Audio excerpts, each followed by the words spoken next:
আসসালামু আলাইকুম সবাইকে। হৃদিতা গল্পের 12 নম্বর পার্ট। তো বেশি কথা না বলে চলুন গল্প শুরু করা যাক।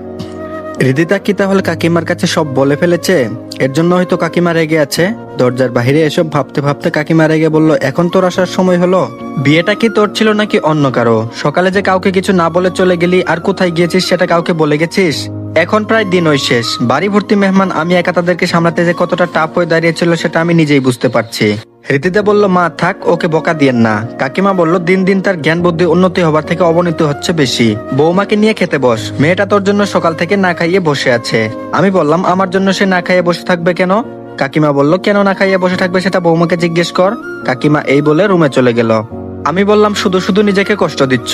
না খাইয়ে থাকলে তাতে আমার কোনো কিছু যায় আসে না। আমার ক্ষুধা লাগলে সঠিক সময়ে খেয়ে নিব, সুতরাং আমার জন্য না খাইয়ে বসে থাকার কোনো মানেই হয় না। এই বলে রুমে চলে আসলাম।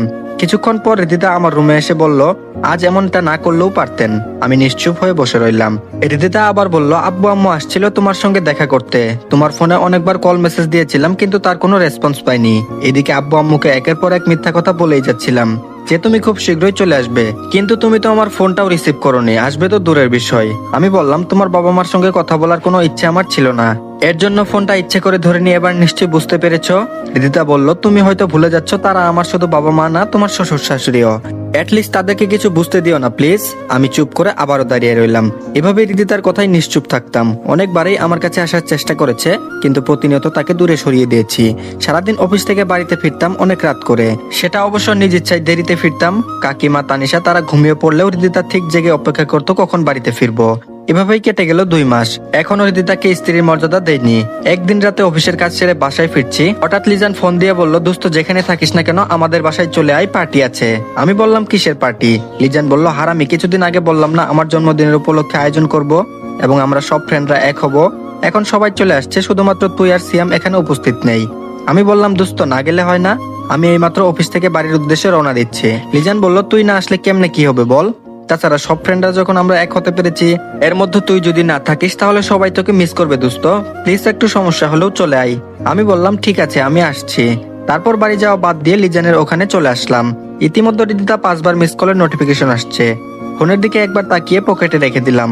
মাঝে মধ্যে রাত একটু বেশি হলে হৃদিতা ফোন কিংবা মেসেজে বলবে, দেরি হচ্ছে কেন, জলদি বাসায় এসো। তার এসব মেসেজ প্রতিদিনই দেখতাম, কিন্তু রেসপন্স দিতাম না। আজও হৃদিতাকে এড়িয়ে গেলাম। লিজানের বাসায় গিয়ে ভালোই আনন্দ উল্লাসে মেতে উঠলাম। কলেজ লাইফের সব ফ্রেন্ডরাই এখানে আছে। তারা আমাকে দেখা মাত্রই উড়াধুরা মারতে শুরু করলো। আমি বললাম, আরে থাম, মারছিস কেন? রিপন, সজীব, জুয়েল তারা একসাথে বলে উঠলো, শালা বিয়ে করেছিস, আমাদেরকে জানালি না কেন? আমি বললাম, সরি দোস্ত, ভুল হয়ে গেছে, এবারের মতো মাফ করে দে। তারপর সবাই মিলে বলল, আচ্ছা মাফ করে দিলাম। এখন বল, হৃদিতাকে নিয়ে হানিমুনে কোথায় গিয়েছিস? এই রে সেরেছে, এদেরকে এখন কি বলবো? হানিমুন তো দূরের বিষয়, হৃদিতাকে কখনো আমার কাছেই আসতে দেয় নাই, সবসময় দূরে দূরে রেখেছি। তাছাড়া ওর সঙ্গে কথাই ভালো মতো বলি না, আবার হানিমুন। এসব ভাবতে ভাবতে বন্ধুরা বলল, দোস্ত কোথায় হারিয়ে গেছিস, বলছিস না কেন? আমি বললাম, এসব কথা পরে হবে, আগে লিজানের ডাউনলোড দিবসটা ভালোভাবে উদযাপিত করি চল। এর মধ্যে লিজান এসে বলল, কিরে তোরা এখানে? আমি ওইদিকে একা, চল কেক কাটার সময় হয়ে আসছে। যাক, এবারের যাত্রায় বেঁচে গেলাম। তারপর কেক খাওয়ার পর্ব শেষ করে ভালোই এনজয় করলাম, কিন্তু তাদের সঙ্গে একটা জায়গায় তাল মিলাতে গিয়ে সমস্যায় পড়ে গেলাম। তারা পার্টি শেষ করে ড্রিঙ্ক করবে, এদিকে আমি তো জীবনেও ওগুলো ছুঁয়ে দেখিনি। আজ তারা খেতে বলছে। জুয়েল মাতলামি করে বলল, দোস্ত সবাই ড্রিঙ্কস করছে, তুই করছিস না কেন? আমি বললাম, না দোস্ত, আমি এগুলা খেলে মাথার তার সব কেটে যাবে, কাকে কি বলবো তার কোনো হিসাব নেই।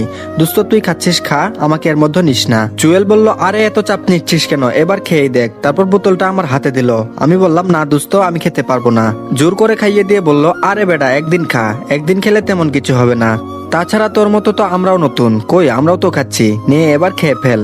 এর মধ্যে লিজান এসে বলল, জুয়েল তুই পাগল হয়ে গেছিস, একে ড্রিঙ্ক করাচ্ছিস, এ তো খেয়ে পাগলামি শুরু করে ফেলবে। জুয়েল আমাকে উদ্দেশ্য করে বলল, আরে একদিন ড্রিঙ্ক করলে কিছুই হবে না দোস্ত, প্রথমবার ড্রিঙ্ক করে কেমন লাগছে নেশার ঘরে? আমি বললাম, হ্যাঁ অনেক ভালো। জুয়েল বলল, হ্যাঁ এবার ঠিক আছে, বোতলটা হাতে নিয়ে অল্প অল্প করে খেতে থাক, পুরোটা আবার খেয়ে ফেলিস না, আমি একটু মিউজিকের সাউন্ডটা বাড়িয়ে আসছি। এই বলে জুয়েল মিউজিকের সাউন্ড বাড়াতে গেল। কিছুক্ষণ পরে সে লক্ষ্য করলো মাতাল অবস্থায় পড়ে আছে। এটা দেখে জুয়েলের আর বুঝতে বাকি রইল না যে তার নেশা ধরেছে। লিজান তো রীতিমতো জুয়েলকে বলতে শুরু করে ফেলেছে, আগেই বলেছিলাম একে এসব খাওয়াস না, দেখলি তো এখন কি অবস্থা হলো, নে এবার সামলা। জুয়েল বলল, আরে কিছুই হবে না, ডাক দে। না থাক, আমি ডাকছি। ফাজলামো করে জুয়েল বলল, রনি ভাই তুই আছিস নাকি চাঁদে গেছিস? লিজান বলল, ধুর ইয়ার কি বাদ দে, ওকে বাসায় পৌঁছানোর ব্যবস্থা কর। তারপর লিজান আর জুয়েল আমাকে বাসার পর্যন্ত এগিয়ে দিয়ে বলল, দোস্ত এবার তাহলে থাক, আমরা আসি। আমি মাতলামি করে বললাম okay my friend, good night. লিজান বলল ভাই যাই করিস না কেন বাড়ির ভিতরে গিয়ে কোনো উল্টাপাল্টা কাজ করিস না, নিজেকে একটু কন্ট্রোল করে নিস কেমন। নেশার ঘরে আমি বললাম আমাকে জ্ঞান দেওয়ার তোকে কে সাহস দিয়েছে রে, তুই জানিস আমি কে? লিজান বলল কে ভাই তুই? আমি বললাম আমি চাইলে তোদের দুইজনকে গ্রেফতার করে জেলে চালান করে দিতে পারি। লিজান আর জুয়েল বলল যা ভেবেছিলাম তাই হয়েছে। জুয়েল তাড়াতাড়ি এখান থেকে কেটে পড়, এ কিন্তু নেশার ঘরে আবুল তাবুল বকছে, আল্লাহ ভালো জানে বাড়ির ভিতর গিয়ে কি কাণ্ড করবে। লিজান আর জুয়েল তারা এই বলে দ্রুত চলে গেল। এইদিকে আমি মাতাল অবস্থায় কলিং বেল বাজিয়ে যাচ্ছি। বেশ কিছুক্ষণের মধ্যে রিদিতা দরজা খুলে দিয়ে বলল এই তোমার আসার সময় হলো এখন, কখন থেকে তোমার জন্য বসে আছি, তা কি একবারের জন্য আমার কথা ভেবেছ? রিদিতা দরজা খুলতে এসব বলতে লাগলো। আমি বললাম সামনে থেকে সরে যা, আমার অনেক ঘুম পেয়েছে, আমি ঘুমাবো। এই বলে ভিতরে প্রবেশ করতে ঠাস করে ফ্লোরে পড়ে গেলাম। রিদিতা বুঝতে আর বাকি রইল না যে তার স্বামী আজ ড্রিঙ্ক করেছে, যার জন্য তাকে তুমি থেকে তুই বলছে। ব্যাস রিদিতা নিজেকে সামলে নিয়ে বলল এই তুমি কি ড্রিঙ্কস করেছো? আমি হেসে হেসে বললাম বেশি না, একটু খেয়েছি। কাজটা ঠিক করিনি বলো? রিদিতা বলল না ভালো করনি, কে তোমার এসব সাইপাস খাইয়েছে? আমি বললাম তোকে কেন বলতে যাব, হ্যাঁ সে আমার অনেক ভালো বন্ধু, এখন সামনে থেকে সরে যা। এই বলে রুমের দিকে যাব এমন সময় সিঁড়ি যেন চারটা দেখছি, এগোতে পারছি না একটু। রিদিতা আমার অবস্থা দেখে বুঝতে পেরে বলল দাঁড়াও আমি তোমাকে রুমে নিয়ে যাচ্ছি। আমি বললাম তোর কোনো সাহায্য লাগবে না, আমি একাই যেতে পারবো। এই বলে সিঁড়ি বেয়ে উপরে উঠবো, হঠাৎ নিজের কন্ট্রোল হারিয়ে নিচে পড়তেই রিদিতা আমাকে জড়িয়ে ধরে বলল আমি না ধরলে তো নিচে পড়ে গিয়ে মাথাটা আগে ফেটে যেত। তারপর রিদিতা নিজেই তার হাত কাঁধে নিয়ে রুমে এগিয়ে বিছানায় রেখে চলে আসতে যাবে, আচমকাই তার হাত ধরে ফেললো। হঠাৎ রিদিতা হাত ধরাতে রিদিতা একটু ঘাবড়ে গেল। যে মানুষটা তার সঙ্গে কথা বলতে ইচ্ছুক না, সে মানুষটা তার হাত ধরলো, সেটা রিদিতাকে একটু হতাশায় ফেললো। রিদিতা নিজেকে সামলে নিয়ে বলল কি হলো, আমার হাত ধরলে কেন? আমি নেশার ঘরে বললাম আজ রাত তুমি আমার সঙ্গেই থাকবে। রিদিতা একথা শুনে নিজের কানকে কেন জানি বিশ্বাসই করতে পারছে না। যে মানুষ বিয়ে করার পরও তার স্ত্রীকে অন্য রুমে থাকতে দিয়েছে, সে কিনা আজ এসব বলছে। না, এখানে থাকা যাবে না, ও এসব নেশার ঘুরে বলছে। রিদিতা হাত ছাড়ানোর চেষ্টা করে বলল আমি খুব ভালো করেই বুঝতে পারছি তুমি এসব নেশার ঘুরে বলছো, প্লিজ আমার হাতটা ছাড়ো এবার। আমি বললাম আমি নই তোমাকে ভালোবাসি না, তুমি তো আমাকে ভালোবাসো, তাহলে আমার থেকে দূরে সরে কেন থাকছো? এই বলে রুনি নেশার ঘরে রিদিতাকে বুকে টেনে নিল। এই মধ্যে রিদিতা তার স্বামীর মাতাল অবস্থা দেখে তার মধ্যে অজানা ভয় কাজ করছে।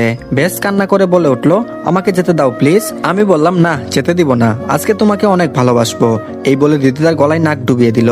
রিদিতা তার স্বামীর কাছ থেকে নিজেকে ছাড়ানোর চেষ্টা করলেও তার স্বামীর বাহুডোর থেকে রক্ষা পেল না। তার স্বামীর আহ্বানে ইচ্ছায় রেসপন্স দিতে হলো। বেশ কিছুক্ষণ পর তার স্বামীর চাহিদা নিবারণ করেই রিদিতার বুকের উপর ঘুমিয়ে পড়লো। আজ তার স্বামীর এরকম পশুর আচরণ দেখে রাগে ঘৃণায় কান্না করতে লাগলো, এবং তার স্বামীর প্রতি যে ভালোবাসাটা ছিল সেটা নিমিষেই ঘৃণায় পরিণত হলো। আজ তার স্বামীর এরকম পশুর আচরণ দেখে ঘৃণায় কান্না করতে লাগলো রিদিতা, এবং তার স্বামীর প্রতি যে ভালোবাসাটা ছিল সেটা নিমিষেই ঘৃণায় পরিণত হয়ে গেল। রাতটা রিদিতা নির্ঘুমে কেটে গেল। অপরদিকে তার স্বামী যেন শান্তির ঘুম ঘুমাচ্ছে। সকালবেলা কেমন জানি মাথা ব্যথা অনুভব হতেই ঘুমটা ভেঙে গেল। দুই হাত দিয়ে মাথা চেপে চোখ মিলে সামনের দিকে তাকাতেই আমার চোখ যেন কপালে উঠে গেল। কি ব্যাপার, রিদিতা আমার বিছানায় হাঁটু মেরে বসে কান্না করছে কেন? আর তার পরনের বস্ত্র এমন এলোমেলো কেন? এসব চিন্তা ভাবনা বিচ্ছেদ ঘটিয়ে রিদিতাকে জিজ্ঞেস করলাম তুমি আমার বিছানায় কি করে এলে? রিদিতা বলল চুপ, আরেকটা কথাও আপনি বলবেন না, খুব সাজা সাজা হচ্ছে। কি মনে করেছেন আমি আপনার প্রতি দুর্বল দেখে মদ খেয়ে এসে আমার সঙ্গে যা ইচ্ছা তাই করবেন, আর সেটা আমি মুখ বুজে সহ্য করব? কখনোই না। কাল রাতে ড্রিঙ্কস করার কথা নিমেষেই মনে পড়ে গেল। নেশার ঘুরে তাহলে রিদিতার সঙ্গে এসব করেছি? ছি, নিজের প্রতি নিজেরই ঘৃণা হচ্ছে। এ আমি কি করেছি? এটা বড্ড অন্যায়, নিজের প্রতি নিজেরই ধিক্কার আসছে। এসব ভাবতে ভাবতে রিদিতা বলল আমি আর এখানে থাকবো না। যেখানে স্বামীর ভালোবাসা নেই, স্ত্রীর প্রাপ্য মর্যাদা নেই, সেখানে না থাকাই ভালো। ভেবেছিলাম আমার ভালোবাসা দিয়ে আপনার রাগ ভাঙিয়ে আপন করে নিব, কিন্তু সেই সুযোগ তো আর হলো না। আমি নিশ্চুপ হয়ে দাঁড়িয়ে রইলাম। অসহায় কণ্ঠে রিদিতা বলল আমাকে তাড়ানোর জন্য তো আপনি মদ খেতে শুরু করেছেন, হয়তো ভেবেছেন এই মদ খেয়ে এসে আমার সঙ্গে শারীরিক নির্যাতন করলেই আমি চলে যাব, এইসব ভেবেই তো এসব করেছেন তাই না? আমি বললাম রিদিতা আমি আসলে, বলতেই রিদিতা আমাকে থামিয়ে বলল ওই মুখে আমার নাম আর নিবেন না প্লিজ। আপনার এই ভালো মুখোশের পিছনে একটা নরপশুর আচরণ দেখেছি, সেটা আমি কখনো ভুলতে পারবো না। আমি বললাম বিশ্বাস করো আমি ইচ্ছে করে ড্রিঙ্ক করিনি, ওই জুয়েল আমাকে জোর করে এসব সাইপাস খাইয়েছে, নয়তো কখনো এসব খেতাম না। তারপর বলল এসব মিথ্যা কথা বলে সত্যটাকে ধামাচাপা দিয়ে রাখতে পারবেন না, প্রকৃতপক্ষে আপনি আমাকে তাড়ানোর জন্য এসব অবলম্বন করেছেন। আমি বললাম তোমার সঙ্গে মিসবিহেভ করলে অনেক আগেই করতাম, তা তো করিনি। কাল রাতের ঘটনা দুর্ঘটনা ভেবে ভুলে যাও প্লিজ। রিদিতা বলল সম্ভব না, আমি আজই চলে যাচ্ছি। আমি নিশ্চুপ হয়ে রইলাম। রিদিতা এই বলে তার ব্যবহৃত জিনিসপত্র সুটকেসে ভরে যে রুম থেকে বের হবে ঠিক তখনই রিদিতার সামনে দাঁড়িয়ে বলল সত্যি সত্যি কি চলে যাচ্ছ? রিদিতা বলল যে স্বামী রাতের আধারে মদ খেয়ে এসে তার স্ত্রীর সঙ্গে অসভ্যমি করে, সে আর যাই হোক ভালো কেউ হতে পারে না। তার কাছে থাকার চেয়ে একাকিত্ব থাকাই ভালো। আমি বললাম, হৃদিতা বিশ্বাস করো, আমি এসব ছাইপাশ আগে কখনো ছুঁয়েও দেখিনি। কাল রাতে হঠাৎ ওরা আমাকে ড্রিঙ্কস করতে বাধ্য করছে, নয়তো এসব খেতাম না। হৃদিতা বলল, আপনার সব অবহেলা আমি মেনে নিতে পারবো, কিন্তু নেশা করে নিজেকে তিলে তিলে শেষ করবেন তা তো আমি দেখতে পারবো না। প্রয়োজন ক্রমে আমাদের মাঝে ডিভোর্সের ব্যবস্থা গ্রহণ করুন, তবু আপনি ভালো থাকেন। আমাকে তাড়ানোর জন্যই তো এসব প্ল্যান আপনার, তাই না? আমি নিশ্চুপ হয়ে আবারও দাঁড়িয়ে রইলাম। হৃদিতা বলল, অনেক হয়েছে, এবার আমাকে যেতে দিন। আমি বললাম, হৃদিতা তুমি কিন্তু আমাকে রীতিমতো ভুল ভাবছো। হ্যাঁ মানছি কাল রাতে যা হয়েছে সেটা অন্যায়, কিন্তু কালকের টপিক নিয়ে তুমি এভাবে আমাকে ছেড়ে চলে যেতে পারো না। হৃদিকা বলল, কোন অধিকার নিয়ে এখানে থাকবো বলতে পারো? আমি আবারও নিশ্চুপ হয়ে দাঁড়িয়ে রইলাম। তারপর বলল, আমাদের বিয়ের প্রায় 2 মাস হয়ে গেল, কই কখনো তো আমার সঙ্গে ভালোভাবে কথা বলোনি। আমি আগ বাড়িয়ে কথা বললেও তুমি এড়িয়ে যেতে। যখন তুমি অফিসে কাজ করতে তখন ননসেন্সের মতো ঠিকই ফোন কিংবা মেসেজে বলতাম খাবার খেয়েছো কিনা, কিন্তু তুমি তো আমাকে সেটার কথা জিজ্ঞেস করতে না যে আমিও খেয়েছি কিনা। গ্রামে যখন কাকিমা তানিশা তাদের সঙ্গে একত্রে থাকতাম তখন তোমার অবহেলাগুলো সহ্য করে নিতে সহজ হতো। তখন কথা বলার জন্য তানিশা কিংবা কাকিমা থাকতো, কিন্তু ঢাকায় এসে তো সারাক্ষণ বাসাতে একাই থাকতে হচ্ছে, যার দরুন একাকিত্ব থাকার কষ্টটা আমাকে কুরে কুরে খাচ্ছিল। একাকিত্বের রেশ কাটানোর জন্য যখন তোমার ফোনে কল কিংবা মেসেজ দিতাম কথা বলার জন্য, তখন তুমি আমার কল মেসেজ দেখেও না দেখার ভান করে ফোনটা অবহেলায় রেখে দিতে, সেটা আমি ভালো করে বুঝতে পারতাম। তারপরও কেন জানি আমার কাছে মনে হতো তুমি ঠিকই আমাকে মেনে নেবে। সে ধারণা আমার ভুল প্রমাণিত হয়েছে কাল রাতেই। তোমার পশুর আচরণ আমাকে বিশ্বাস করাতে বাধ্য করেছে। যাই হোক, এতদিন তোমাকে অনেক বিরক্ত করেছি, আর বিরক্ত করতে চাই না, ভালো থেকো। হৃদিতা এইটুকু বলে আমার পাশ কাটিয়ে গুটি গুটি পায়ে চলে যেতে লাগলো। তাকে কি বলে আটকাবো? যদিও বিয়েটা আমাকে বাধ্য হয়ে করতে হয়েছে, কিন্তু হৃদিতাকে তো কখনো স্ত্রী হিসেবে মেনে নেয়নি। সে আমার জন্য রোজ খাবার নিয়ে টেবিলে বসে থাকলেও তার সঙ্গে কখনো খাবার খেতাম না। ঢাকায় এসে হৃদিতাকে তো একাকিত্ব রেখেছিলাম, কখনো অফিস থেকে একটু আগে এসে তার সঙ্গে সময় কাটাইনি। হৃদিতাকে এইভাবে অবহেলা করাটা আমার উচিত হয়নি। তারপর কাল যে ঘটনা ঘটেছে, এতে নিশ্চয়ই হৃদিতা আমার উপর অনেক রেগে আছে, এর জন্য হয়তো চলে যেতে চাচ্ছে। যেভাবে হোক হৃদিতাকে ফিরাতে হবে, যেই ভাবা সেই কাজ। দ্রুত বাহিরে এসে ডান বামে খুঁজতে লাগলাম। কিছু দূর যেতেই লক্ষ্য করলাম হৃদিতা একটা রিক্সায় উঠেছে এবং রিক্সাওয়ালা মামা তার রিক্সা নিয়ে রওনা দিবে। তার মধ্যে ওখানে দৌড়ে রিক্সাওয়ালা মামাকে গিয়ে বললাম, রিক্সাওয়ালাকে বললাম, মামা দাঁড়ান দাঁড়ান। রিক্সাওয়ালা মামা বলল, এই কি করছিলে বাবা, অ্যাক্সিডেন্ট হয়ে যেত তো। আমি বললাম, হলে হতো, সমস্যা নেই, কিন্তু ম্যাডামকে নিয়ে কোথায় যাচ্ছেন? রিক্সাওয়ালা মামা বলল, এই তো বাস স্ট্যান্ড। তারপর হৃদিতা বলল, মামা জলদি যান, এই ফালতু লোকের বকবক শোনার। তারপর হৃদিতা বলল, মামা আপনি জলদি যান তো, এইসব পাবলিকের ফালতু বকবক শোনার থেকে না শোনাই ভালো। তারপর আমি রিক্সায় উঠে গেলাম। তারপর বললাম, ওই হ্যালো, আমি তোমার কাছে এই ফালতু পাবলিক হয়ে গেলাম? হৃদিতা বিরক্ত হয়ে বলল, মামা আপনি এনাকে কিছু বলছেন না কেন? রিক্সাওয়ালা মামা বলল, বাবা অপরিচিত মেয়েদের সঙ্গে এইভাবে রিক্সায় ওঠা উচিত না, অনুগ্রহ করে নেমে যাও। আমি বললাম, মামা আপনি বুঝতে পারছেন না, এই আমার সহধর্মিণী হৃদিতা, আজ একটু মনোমালিন্য হয়েছে দেখে রাগ করে তার বাপের বাড়ি চলে যাচ্ছে। রিক্সাওয়ালা মামা বলল, ওহ এই ব্যাপার। আমি বললাম, মামা আপনি রিক্সা ঘোরান, বাস স্ট্যান্ডে যেতে হবে না, পার্কের ওইদিকে নিয়ে যান। হৃদিতা বলল, এই আপনি রিক্সা থেকে নামবেন নাকি লোকজন ডেকে এনে গণপিটুনি খাওয়াবো? আমি হেসে বললাম, তোমার ইচ্ছে। হৃদিতা একটু চিৎকার মেরে বলতে যাবে, কেউ কোথায় আছো, তার আগেই হৃদিতার মুখ চেপে ধরলাম। আমি বললাম, এই তোমার মাথায় কি সত্যি সত্যি তার ছিঁড়ে গেল নাকি? হ্যাঁ। হৃদিতা রেগে বলল, আপনি রিক্সা থেকে নামবেন নাকি আমি সত্যি সত্যি লোকজন ডাকবো? আমি বললাম, না থাক, পাবলিককে কিছু বলতে হবে না, আমি নিজেই নেমে যাচ্ছি। ভেবেছিলাম তোমার অভিমান ভাঙিয়ে পার্কে ঘুরতে নিয়ে যাব, কিন্তু তা তো আর হলো না। মামা রিক্সাটা থামান একটু। আমি কথাগুলো একটু অভিনয় করে বললাম। এইদিকে হৃদিতা আমার রিক্সা থেকে নামার কথা শুনে অবাক হয়ে এক দৃষ্টিতে তাকিয়ে রইল, কিছু বলল না। হয়তো হৃদিতাও চাচ্ছে তার রাগ ভাঙিয়ে বাসায় নিয়ে যাব। আমি বললাম, মামা আপনি বরং ওনাকে বাস স্ট্যান্ডেই নিয়ে যান। ভেবেছিলাম আমার কথাও শুনবে, কিন্তু আর হলো না। এই বলে রিক্সা থেকে নেমে পড়লাম। হৃদিতা আমার দিকে অসহায়ভাবে তাকিয়ে বুঝাতে চাচ্ছিল যে আমার সঙ্গেই যেতে রাজি। সেদিকে ভ্রুক্ষেপ না দিয়ে বললাম, মামা আপনি দাঁড়িয়ে আছেন কেন, ওকে নিয়ে যান। এই বলে ওখান থেকে সরে আসলাম। আপনারা কি ভাবছেন বাসায় চলে আসছি? না, হৃদিতা যে রিক্সায় যাচ্ছে তার পিছনে আরেকটা রিক্সা নিয়ে তাকে ফলো করছি, দেখি সে কোথায় যায়। অপরদিকে হৃদিতা কান্না করে বলল, দেখলেন মামা, ও এক নম্বরের একটা স্বার্থপর, শুধু তার নিজের রাগ অভিমানটাই সে প্রাধান্য দেয়। আমি যে তার সঙ্গে অভিমান করে বসে আছি সেদিকে তার ভ্রুক্ষেপই নেই।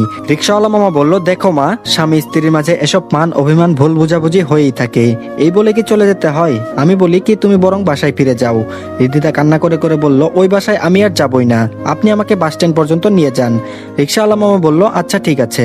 এইদিকে আমি মনে মনে ভাবতে লাগলাম, এই রে সেরেছে, হৃদিতা তো সত্যি সত্যি বাস স্ট্যান্ডে চলে আসলো, তার মানে গ্রামেই চলে যাবে না, সেটা হতে দেওয়া যাবে না। তার আগে আমাকে কিছু একটা করতে হবে। হৃদিতা এইদিকে বাস স্ট্যান্ডে গিয়ে রীতিমতো বক্সিগঞ্জ কাউন্টার গিয়ে টিকিটও নিয়ে ফেলেছে।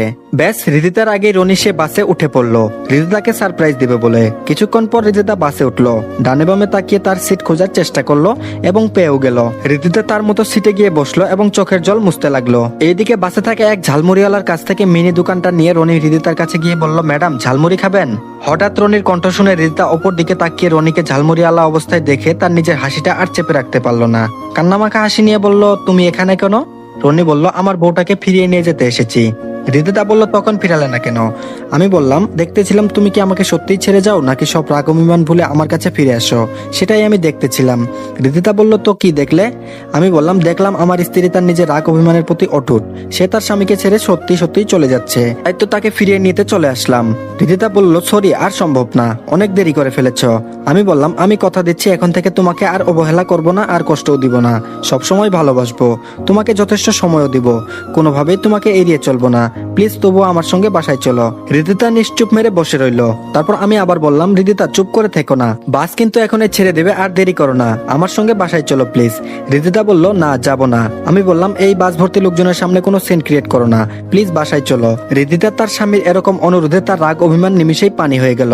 রিদিতা বলল, আচ্ছা ঠিক আছে, তোমার সঙ্গে বাসায় ফিরবো, তবে আমার মাথায় হাত রেখে তোমার প্রতিজ্ঞা করতে হবে যে আর কোনোদিন ওইসব ড্রিঙ্কস করবে না। আমি বললাম, আচ্ছা বাবা ঠিক আছে, করবো না, এখন তো চলো।